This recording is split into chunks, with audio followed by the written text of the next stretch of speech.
Hello again. After the magical ARP breakdown, today I'm going to walk you through how I made this patch.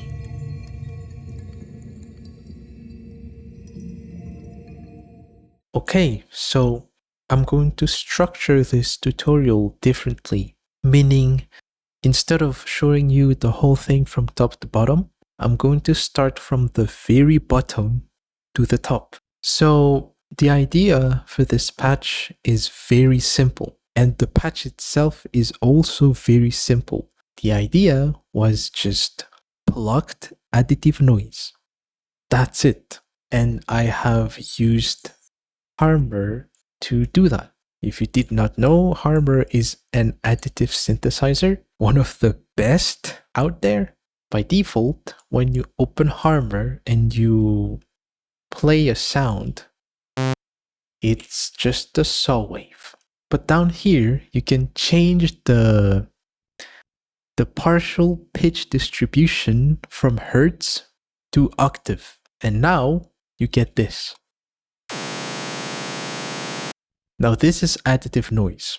Unlike normal noise, your normal white noise or pink noise or brown noise or whatever noise, this is noise with a bunch of audible sine waves. I say audible because there's a little bit of gaps in between the sine waves if you look closely. Especially on like the higher frequencies, you can clearly see the gaps. Those tiny little gaps. Alright, what I did was I just wanted to pluck it.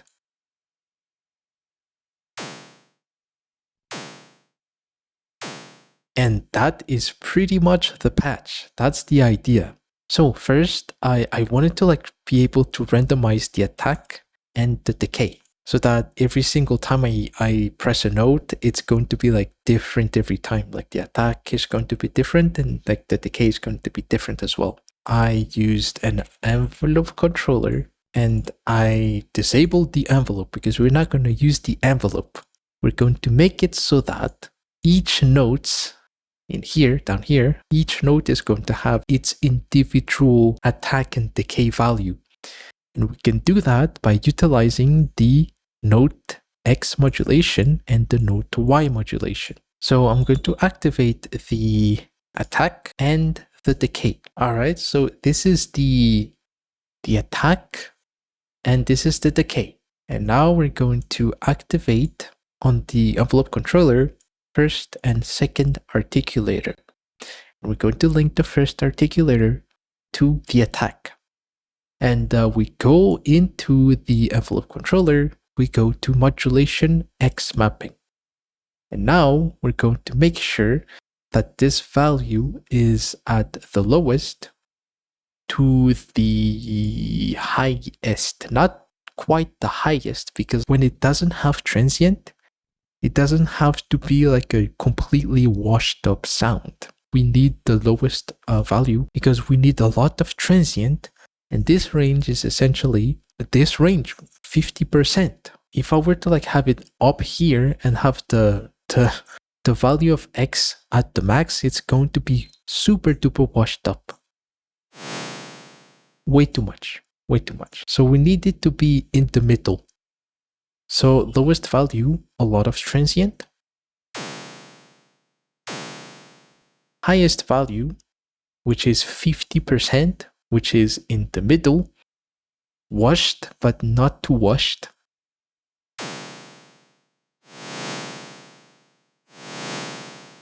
Okay, perfect. And now we're going to go to the second articulator and we're going to link that to the decay. And in here, instead of changing the modulation X mapping, we're going to change the modulation Y mapping because we want them to be separate. So same deal like that. At the lowest value, it's going to be very, very, very plucky. I mean, that's way too much. I'm going to increase it a little bit so that there's some decay. As you can hear and see here. All right, so now that we have these guys set up, we're going to go ahead and go to the piano roll and make it so that there's a lot of random notes. So how you do that is you just Alt R on your keyboard, and it's going to bring this thing right here. And you want to make sure that the notes are long enough, basically. I mean, that's enough. You could randomize the Y modulation mapping and X modulation mapping here, but we're not going to do that. We're going to do it so that we don't have to access the piano roll every time we want to make change, basically, to the Y and X modulation mapping. You can just hit accept. Now, if you press play,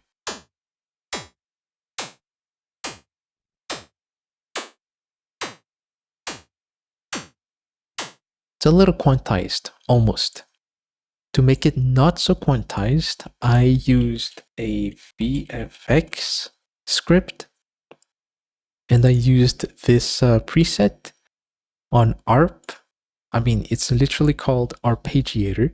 We want to make sure that we're linking this ARP thing to Harmor, and then it's going to make it even more quantized.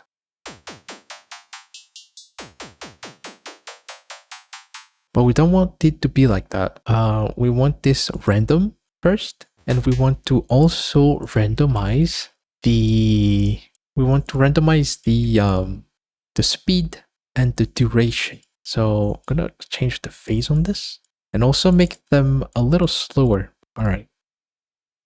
Now go to controller and just output their LFOs. And now you just activate the speed and the duration and just link them like so. It's a little too fast still, but now it should be fine.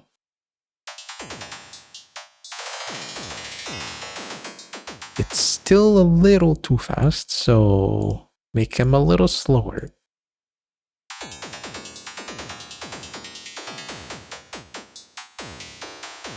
Okay, now it's way too slow. And okay, I think I'm gonna leave this at that. So now we have that, and now we want to randomize mod X and Y mapping. So how we're gonna do that is we're going to use, where was it? VFX level scaler. So we want to make sure that the VFX script goes into VFX level scaler, and that VFX level scaler goes into the MIDI input of Harmor. Now we just go to mod X, and this very handy knob right here that says humanize, it's basically going to randomize the value of X and mod Y every single time. Oh yeah, also make sure that the level scaler goes into the 30 envelope controller so that the X and the Y that are linked to Harmor are actually going to be affected.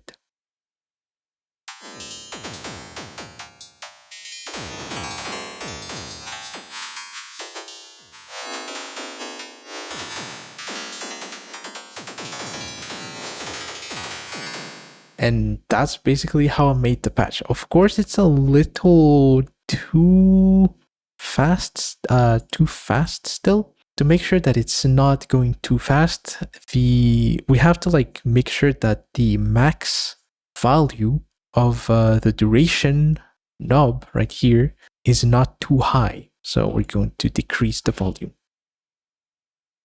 right around here.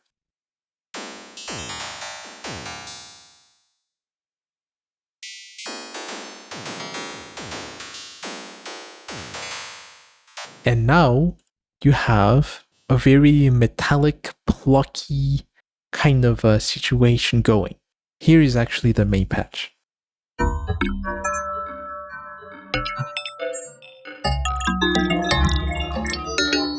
Without any of that effect shenanigans, this is how it truly sounds like.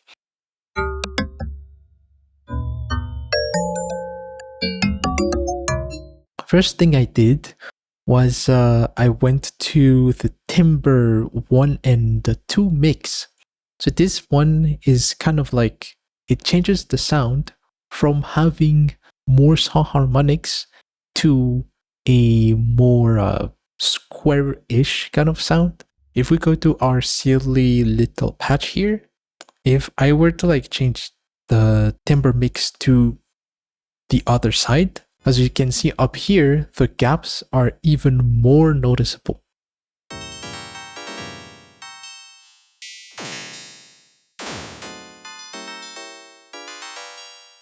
It's like, again, from having more of a saw harmonics to more of a square, kind of like harmonics distribution. What I've done in the main patch, I went to the keyboard mapping section right here, and I made it so that the lowest notes have more of a saw harmonics, and the higher and highest notes are more square. So it's going to be really hard to hear. So this is our silly patch. I'm going to go to keyboard mapping and make it so that it resembles the main patch. So lowest and lower notes have more of a saw kind of sound to them, and highest have more of a square. So we're gonna go to the MIDI and try and there should be like a line here, like a bright line, and this bright little line basically indicates where we are in the MIDI keyboard. So that's like the lower notes, and this is the highest notes. Wait, what? I forgot. I am on the volume thing. My bad. All right, let's go to here. Edit articulator, keyboard mapping, and same deal. So lowest note and the highest notes. Okay, you can kind of like, it's really hard to hear. Okay, actually, that was kind of a bad way to demonstrate it. I'm going to go to the middle notes here. I'm going to like make it so that it's kind of more audible, the difference that is. So this is how it would sound like normally. Okay, and now we're going to like make it full on to the other side.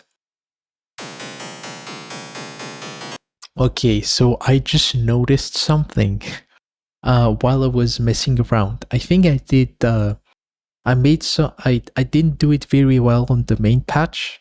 I just noticed. It's a pretty messy patch, but it's still a simple patch, but it's a little bit messy. The goal was to make the higher notes sound more squarish and the lower notes sound more sawish. What I didn't do right was in the keyboard mapping section right here, you have to have this value to the max. So now this maximum value is actually this value.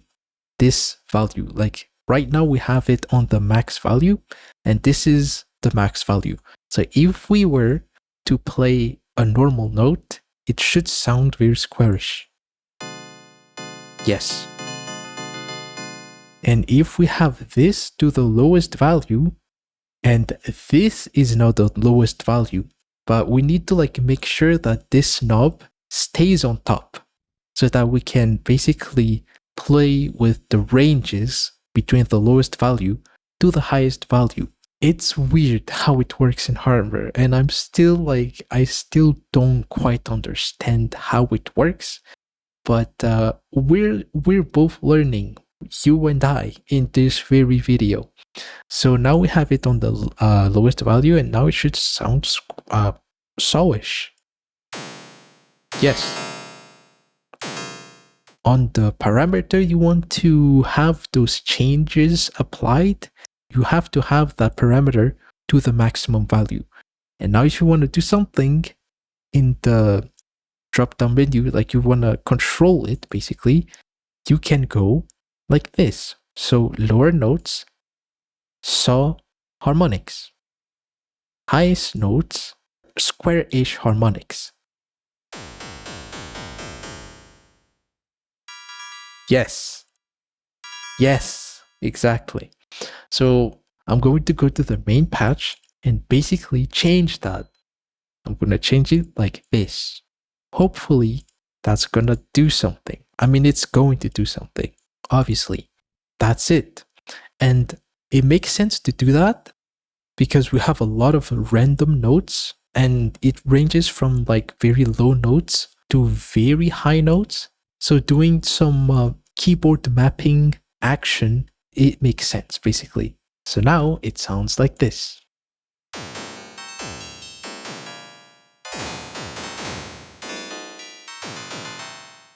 That's the first thing I did. And the second thing I did was the filter in here. I decided that I wanted to duplicate the thing 5 times. And that's what unison is for. You just crank the unison. I made sure that all of the voices are spread out in the stereo field as much as possible. And I also made sure that there's like no slight pitch difference between the voices. And also no phase difference. By not making the phase go all over the place, you will retain most of that pluckiness. As long as you have ideas, you should know where to go. So yeah, that's basically the idea for this patch. Plucky and atonal, and that's it. So on the filter, I chose the phaser. Now this, I remember that like this doesn't really like change the sound dramatically. This just makes it more colored. So I'm going to go to our silly patch again, crank the voice, the unison voice. Now it sounds like this. Like you can hear the pitch difference between the voices and also like the phase randomness. We don't want any of that. We don't want this sound to be very washed. So we're going to have to make sure that the phase and the pitch are not engaged. Now it's not going to sound stereo at all because they're the same exact sound stacked on top of each other 5 times. Nothing has changed. If you want to make them different, you can reach a parameter and then change it on a per voice basis, meaning you change that one parameter on each voices. Like for example, I'm going to go to filter. I'm going to make this filter a more obvious one. Let's say a bandpass filter. Also pay attention up here. So that's all of the 5 voices having the same value on the cutoff frequency. I'm gonna make it very narrow so that it's very obvious. To change this parameter per voice, you can just right click and edit articulator, go here and go to unison index mapping. Now you see those pillars, those are the voices. Those are the 5 voices we have right now. 1, 2, 3, 4, 5. As I increase this, the pillar are going to increase as well. And this is the value of our cutoff frequency on the bandpass. Now if I change this to like this, voice 1 is going to have a slightly lower cutoff frequency. Voice 2 is going to have slightly higher compared to voice 1. Voice 3 higher. Voice 4 higher. Voice 5 higher. So now you should see them spread out up here. That's way too much of a jump. But if I do like this, as you can see, 1, 2, 3, 4, 5. Those are the 5 voices we have. It doesn't really show here, but that's why you need a visualizer when you're like designing these kind of sounds. And by increasing the pan, all of the 5 voices are going to be spread out in the stereo field.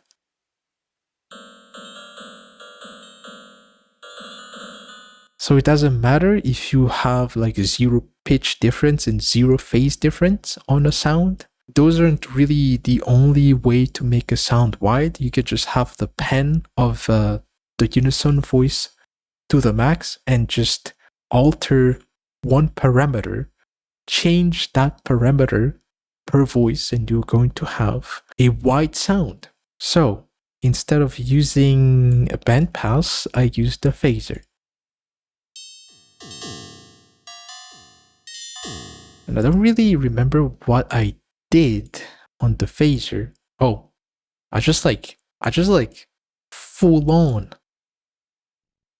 did that, I guess. That's just to like make the sound more stereo without relying on slight pitch difference or like slight phase difference, and also engaged keyboard mapping, or maybe it was there by default. So that's that. That's a pretty simple change. And then what I did next was pluck amount. Now, this is what I mentioned before on the first sound design breakdown, where I mentioned that sometimes I approach sound design in a very like random way, meaning I have 0 clue on what I'm gonna do, and I just kind of like do things for the sake of doing things. And sometimes I have ideas, and like Dispatch, for example, like I had ideas and I'm just executing the idea. Those are the 2 ways I approach sound design most of the time. And this is a very nice blend of both, meaning you basically have an idea. While executing the idea, I go to a parameter that I know for a fact that will change the sound dramatically, and then I do random things within that parameter. It's not just complete random. Random, it's like organized random, if that makes sense. What I'm trying to say is there's no like meaningful reason on why I have this point right here, like why I have this point right here. It's just like me messing around until it sounded good, but it's on the right place. The main idea of the sound is for it to be plucky, and I am basically doing random stuff in the pluck amount within Harmor, and that's going to change the sound dramatically. Now, what this pluck thing does within Harmor, let's go to the piano roll again and see.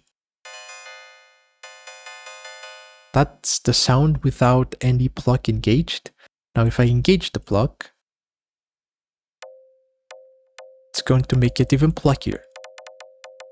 Now the way you control how this pluck behaves is actually not in pluck amount, it's in pluck shape. So by default, we're going to be presented with this thing, this line right here.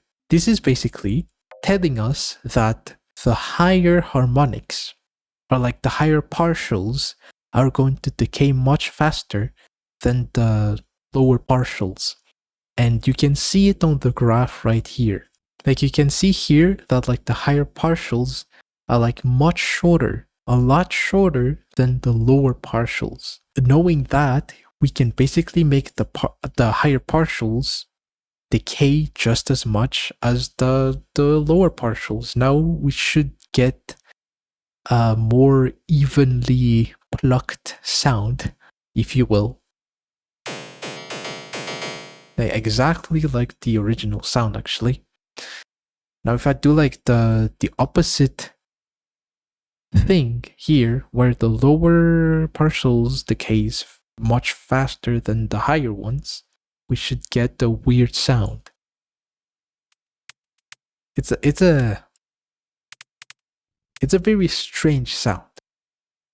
So what I did in the main patch was pluck shape.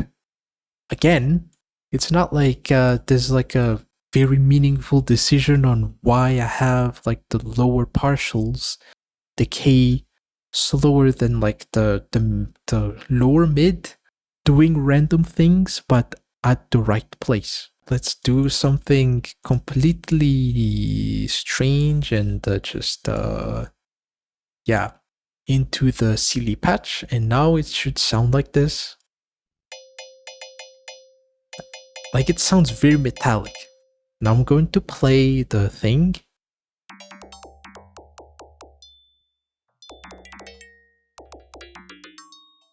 Now we need this to be a little bit louder because you will not hear anything otherwise. And on top of that, what I did here in pluck amount is basically I changed the value of the pluck on each note being struck. So basically how you do that is you just go to edit articulator on the pluck and then just go to random mapping. Now what this is going to do is exactly what I just mentioned. Every time you press a note, this is going to randomize that parameter on each note. You just make sure that you make some change. Something I could try, and I'm going to really exaggerate it. I'm going to have this at the lowest value and make it so that it's going to be super duper plucky, but only for a little bit, like not every single time. So it's basically like kind of like probability, what I'm trying to do here. And I want it to be very decayed almost every single time. So if I spam the notes,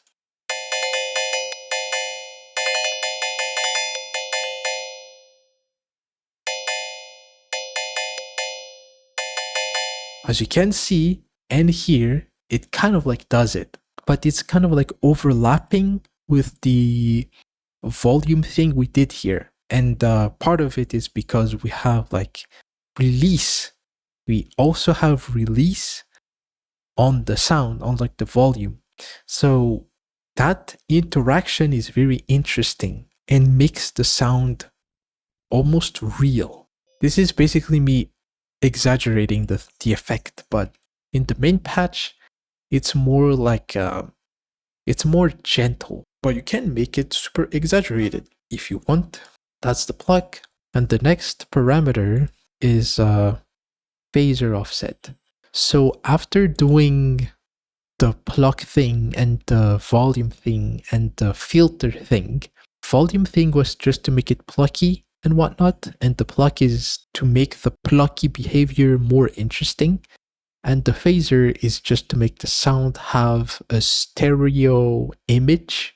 Now we're entering the territory of basically manipulating the partials themselves, meaning make some partials more resonant than the others, and like sometimes even changing the frequency of the partials themselves, which I did as well, but we're going to talk about that a little bit later. For now, it's the phase. So what I did here was I have the phase on condom mode and on the harmonic phaser scale. So let's have a look, or a listen rather. So that's without the phaser. Already pretty interesting in my opinion. Now with the phaser, it's gonna sound like phaser, but I have the thing here set to harmonic. It's not gonna make a whole lot of difference for now, but if we change this to condom, and this is like, this mode right here is like very interesting. Just listen.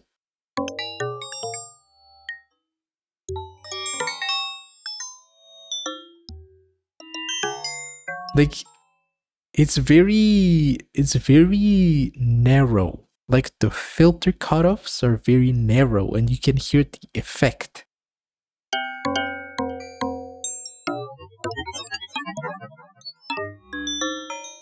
Yeah, so that's basically what I did, but like not just like that, of course. Phaser offset. I made sure that the phaser does not move, because like when you have this speed on, it's going to like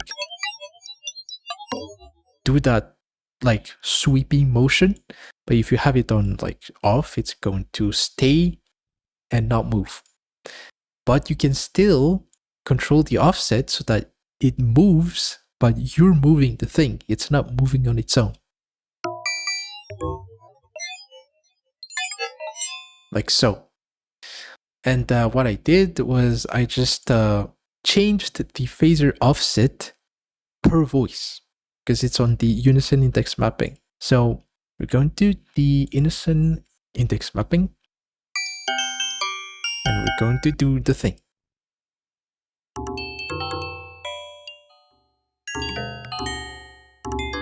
Now it's not going to sound like super obvious, but it definitely adds, I'm going to make this a little bigger. It's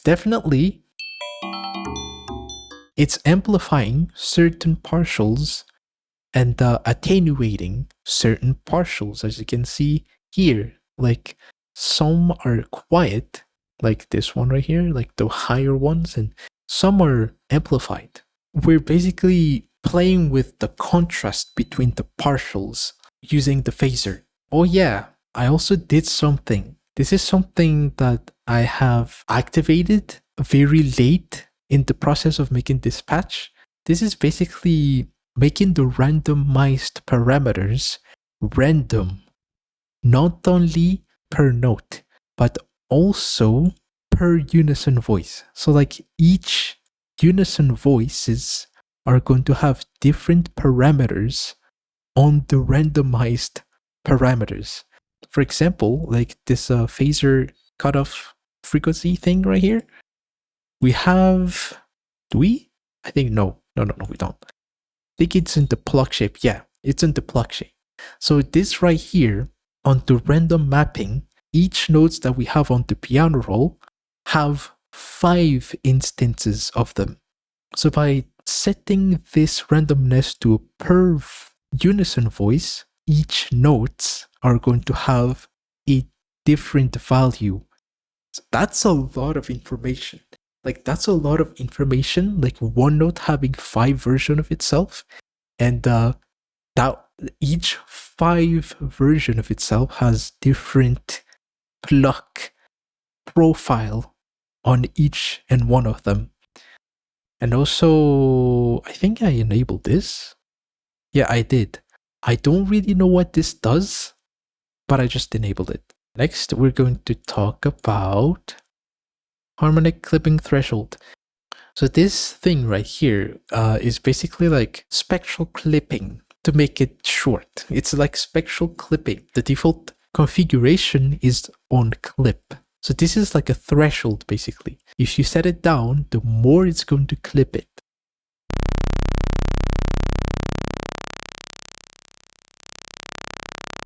Like you see like the top here is kind of like squared almost. Not squared, but like it's getting straight up clipped.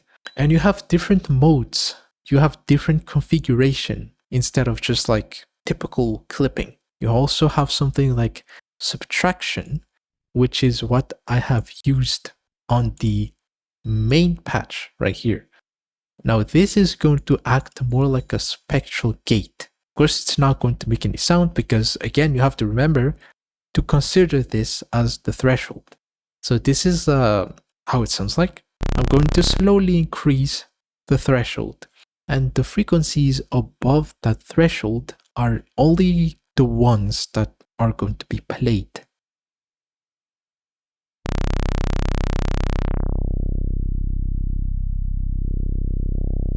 I mean, it doesn't really... It sounds like a normal low-pass filter here, but it should be more obvious with our silly patch. So let's play it. Oops, let's play it now.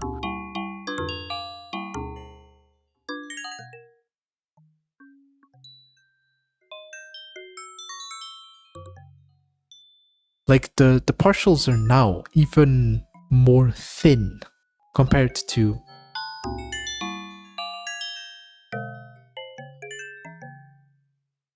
So what I did in the main patch was I edited the articulation and made sure that it's at the highest value. And I basically did the exact same thing as on the timbre 1 and 2 mix. So like the lower notes having saw harmonics and the higher ones have square harmonics.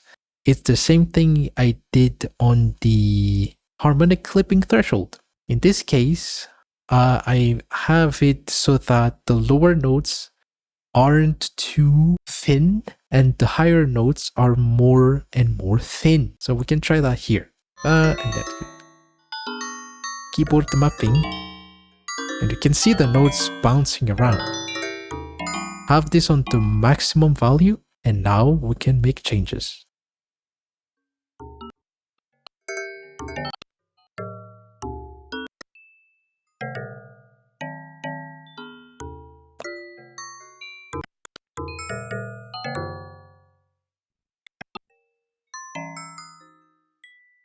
As you can see, the higher notes are much more thinner than the lowest notes. And the next thing I did was prism amount. And I have it on the random mapping too. Now this prism, what this prism does is just straight up changing the frequencies of each partials. Okay? So your typical saw wave. Now, if I engage the prism just like that, it's going to sound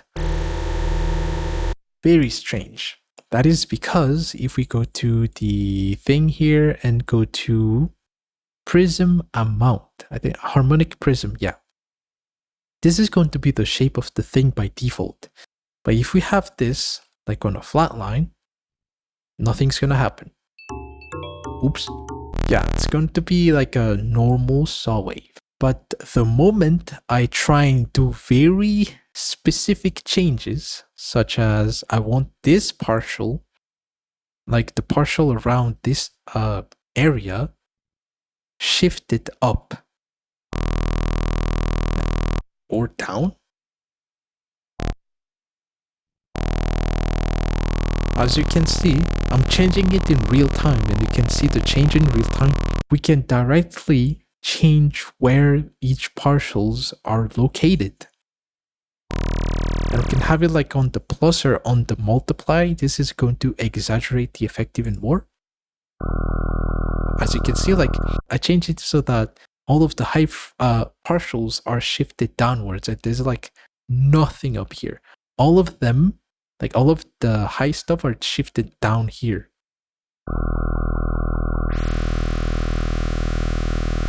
I can do the same with the lows. I can have the lows shifted up. It's interesting how the fundamental is not changing. Okay, so that's a behavior that I was not very familiar with. By changing the mode, it's like treating the fundamental differently on each mode. But yeah, this is basically frequency shifting all of the partials. So what I did in the main patch was, is this the main patch? Yeah, what I did on the main patch was, wait, is this the main patch? No, it's not. It's the pad. Okay. What I did in the main patch was I went to the prism amount, which I'm gonna go to our silly patch again. I'm changing it so that each note have different prism amount. And I have it on -100. And I have the harmonic prism set like this. Again, no specific reason on why I have certain points at a certain range. I was just messing around, which is again like related to the stuff I just mentioned, doing random things at the right place. This is how silly patch sounds like with the random mapping on the prism amount randomized per note.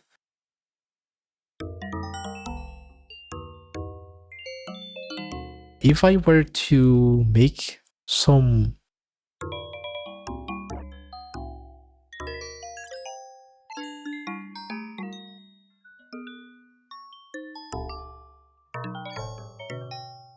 Okay, so like it's frequency shifting these things around, these partials around, but the clipping is not making it so obvious. So what I can do is just move the prism after the harmonic clip so that the frequency shifting between partials are more obvious. If I have it off, have it on, yeah, the shifting is a lot more obvious because it's happening after the spectral gate. So we're going to leave it at that. So on top of changing the pitch on the piano roll, we're changing each partial's location in terms of frequency as well. So that's a lot of just change in the pitch of the sound. And next, I did pitch vibrato depth. Pitch vibrato depth is just a vibrato. But I remember doing it not on the entire sound, but just, yeah, as you can see, just on certain voices so that it doesn't sound too obvious. So if I have it, if I go back to the silly patch and I'm going to like do this, it's going to be very obvious. Very stupid. I wanted that effect, but not on the whole sound. So a way to do that is just to make sure first have some envelope so that it doesn't happen every single time, but also go to the unison index mapping. So I wanted the first and second and third voice to not have vibrato. Only the fourth voice and a little bit too maybe, or actually no, nothing at all on the fifth voice. So this is how it sounds now. It's a lot more subtle.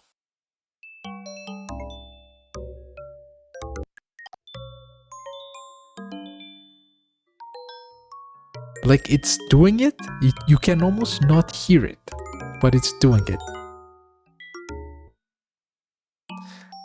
Yeah, it did it right there, but it was very quiet. For extra motion, if something wasn't clear enough, you can ask in the comment. Now we can talk about the effect one by one. So dry signal and wet signal. So this is how it sounds like without the thing and with the thing.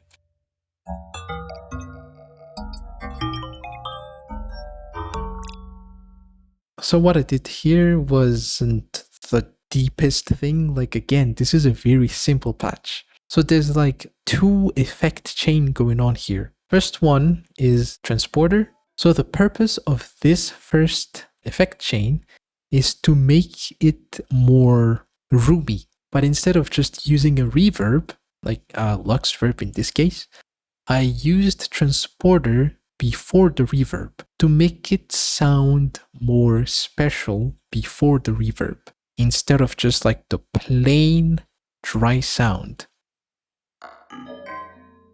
That's a little bit boring. Like I know it's a simple patch, but at least we can make things interesting. So it's just one transporter, and I think it's a preset. Like I didn't like do anything from scratch. It's just a preset.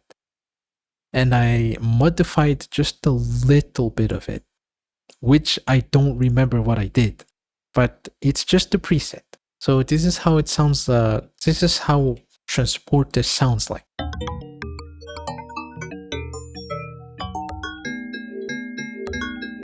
It's very similar to emergence. So, you know, instead of like just having the dry sound into a reverb and then separate it, that would be too basic. And yeah, I also made sure to cut the lows on that signal before going into the reverb. And this is just basic reverb with very short size and short decay, short diffusion, just short everything. And I made sure to cut the super high end on that signal so that it doesn't interfere with this guy, with the super high end of the original dry signal. Because the dry signal has all of the sparkly highs. This can only have like the mids and the high mids and not really the super duper highs. And this chain is just a multi-bend delay, which I should probably scale up as well. Now, I think this was also a preset, or maybe it was just the default, but I just like changed this graph right here, and I am modulating the scale with an LFO. That's all I did. I'm not even changing the morph. Yeah, this is the default preset. This is not a whole lot of difference.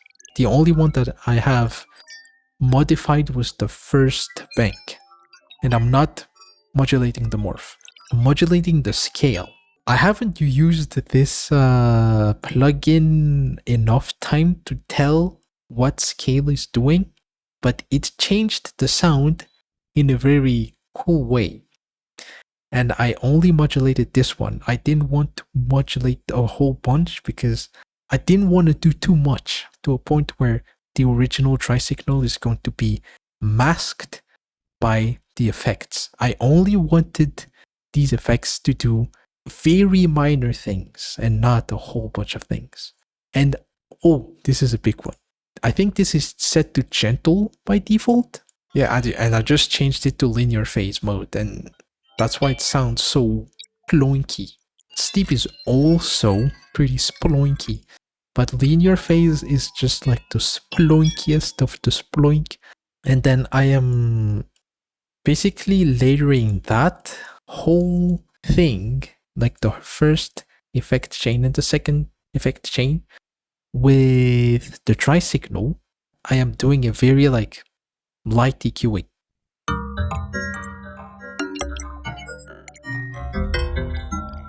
Yeah. When all of that is done, I have some additional post effect on the whole thing. Now, again, I tried not to do too much. First, I have this bin scrambler. I wanted the whole patch to sound very ghostly. So I used the bin scrambler with very high FFT size.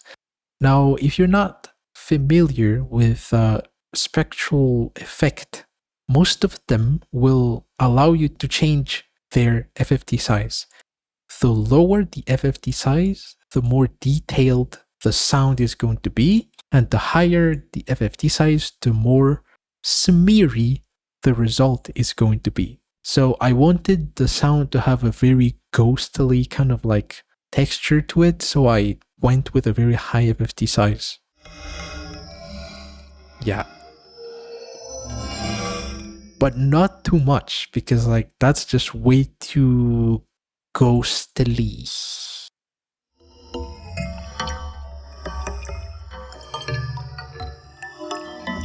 And then a frequency shifter to shift the entire thing down, because it's like way too high in the context of this small like layering that I'm doing. It's almost like a mixing, and by doing this I'm removing the super high frequencies, these guys, but instead of doing it with a low pass, I'm doing it with a frequency shifter.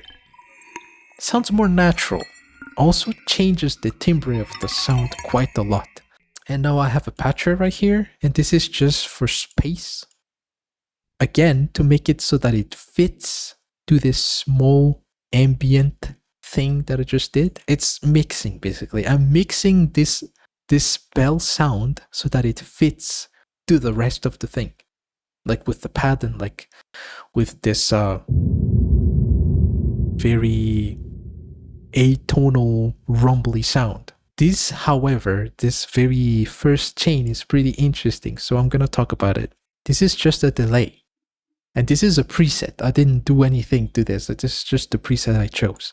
What I'm doing here is I am splitting the chain into 3 effect chain. And I wanted to have a delay chain and the reverb chain and the dry chain. So in this delay, I put a gate right before this delay so that only the loudest peaks are getting delayed, so that it doesn't sound too crowded. Because like if I were to just like slam the dry signal into the delay, it's going to sound very, very crowded because every single peak are going to be delayed.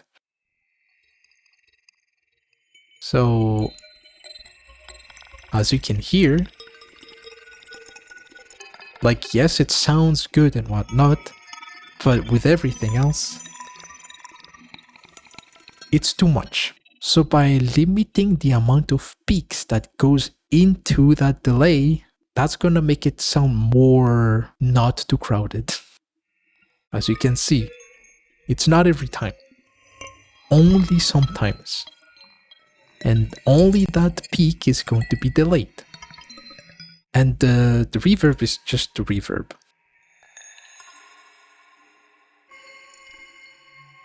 And that with the delay. With the dry signal. And it's only mixed in like at around 70%. Not all the way. And we have this EQ to cut all the lows. And this is so that the rumbly sound down here and the pad have room to breathe.